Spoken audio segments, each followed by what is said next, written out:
start with a little intro? Hi, this is Kirk, your fishmonger, and I'm here in the kitchen at Fish Restaurant in Sausalito, the leader in sustainability and fish presentation on the coast. And I'm here with Zak, the chef here at Fish Restaurant. Hey, I'm Zak Noles, sous chef here at Fish, and I'm going to show you how to do Boquerones. Awesome. Relatively simple. So here we have the anchovies. I see different sizes. Yeah, the size doesn't really matter. It's a curing process, so it's whether it's thick or thin, you're just doing the fillets, so it's going to take about the same amount of time, whether it's a big one or a little one. Cool. So first things first, you want to take it. It's kind of gruesome and gnarly, but you just pinch the back of the head, and you grab the gills, and you just kind of pull it, and everything comes right out. Sweet. So next thing I do, I just do it. It makes it a little bit easier and a little prettier. Is you just insert the knife and follow it down to that part. The vent. The vent, and then I follow that all the way down the tail, and that just gives the spine somewhere to come out of. So you take out all of that, and you just kind of split it open, and you just use your fingers and kind of guide it along, and the fish will actually split at the spine. Right. So once you're here, it takes a little bit of time, a little finesse, but you can grab the spine here and just slowly work it out and pop it off. Damn. So you do that. Oh, look at that puppy. A million times. You get good at it. Yeah, and I typically only do about a pound at a time because I have other things to do, and In a busy kitchen to run. It gets a little old after a while pulling these guys out. Okay. So and the small ones are just as easy, Okay. just like that. You have to get into the food prep zone. Yeah. And this one's super. If they're really fresh, the bones don't want to come out. They stick in a lot harder. These are really fresh, but I've done it a few times. Right. So basically, you just work it out. So the next step is salting. Do you rinse these off? I typically run them underwater right quick. Just so they're like that. And this sort of stomach lining I take out. Just trying to make it look pretty. Okay. And that's the only reason I use the knife to slice it open, just so it looks nice, Oh man, yeah. So I fold them back up, both of them, and I'll just do these right quick. This is the same way I do night smelt. Okay. So fold them back.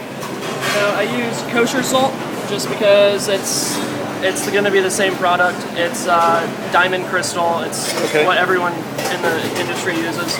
Put a little layer of salt down. Got it. And you'll take all of your fillets and lay them out nicely, and you cover them in salt for 24 hours. So what that process does is it cures it. It basically cooks the flesh, but makes it kind of tough. It toughens it up and brings everything in tight.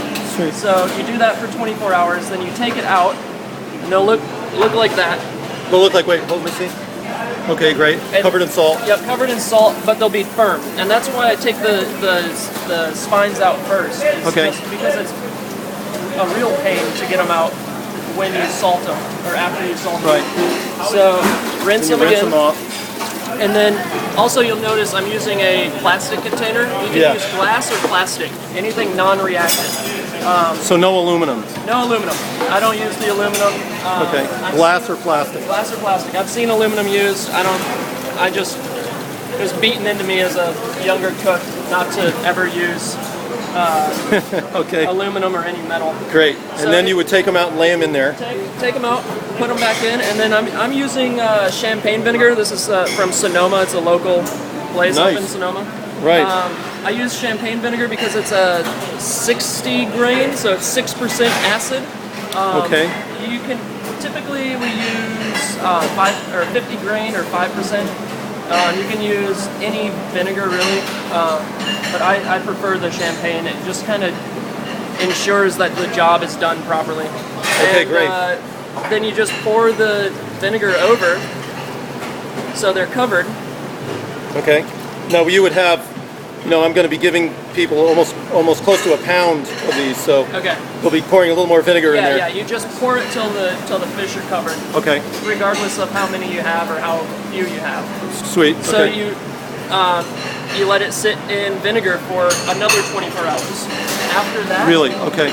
they'll be done. They'll be white, and you take them out, rinse them again, Okay. and then we just preserve it and keep it.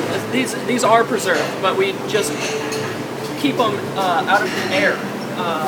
Keep them airtight, and the best way to do that is an oil. And you can use grapeseed oil or extra virgin oil or regular olive oil, whatever you want. So how much oil do you put on them? Just enough to cover them. Again, you just want to keep them submerged so the air's not touching them. And after that, it's just delicious. So how long do you let them sit in the oil? Oh, that's just to preserve. They're done Oh. after the second day after sitting in vinegar. Yeah. You can let them sit in the oil a week and a half, 2 weeks, and they'll be fine. No kidding. Yeah, it's cooked by the salt and the vinegar, so it's basically a type of charcuterie. It's cured, it's cooked, it's done, and it's gonna last. It's gonna be there, and you just have to. I typically use a fork to take it out, so I'm not dipping fingers in. Fingers always have some sort of body oil. No, I hear you. On it. Especially my fingers are usually covered in squid and eels. Right, and you don't want that going back in. So you just use a little fork, and it's just simple. We usually sell them within a week, and I'll do 2 pounds, 3 pounds at a time, and that doesn't weigh much. There's a lot to them, or a lot in a pound, and That's great. So they don't even last. Zach, thank you so much, man. Really appreciate it. Thanks a lot.